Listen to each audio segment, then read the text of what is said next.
Morning, everyone. This week, President Obama traveled to Racine, Wisconsin, a city with 14% unemployment, and he used his time there to attack me. But I'd ask the president several questions. Why aren't you focused on stopping the oil spill in the Gulf and getting the Gulf cleaned up? Why aren't you focused on reforming Fannie Mae and Freddie Mac?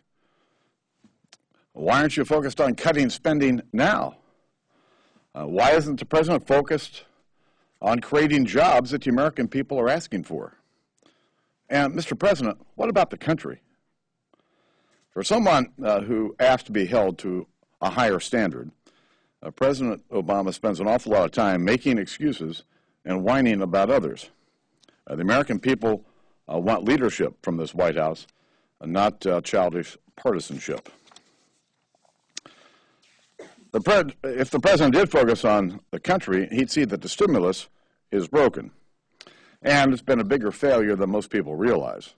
I released a report yesterday called Stuck on Stimulus. It contains some eye-opening figures. African American unemployment at 16.5%. Hispanic unemployment at 12.5%. And since February of 2009, over 3 million Americans have lost their jobs.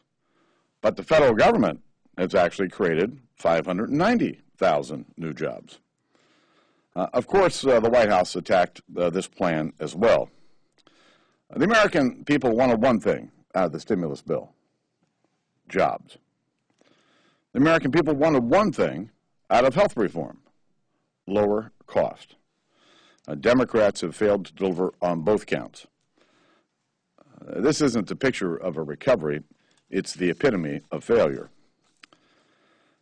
And with the president failing to lead, Democrats here on Capitol Hill are rushing out of town to watch fireworks and eat macaroni salad instead of getting the American people's work done.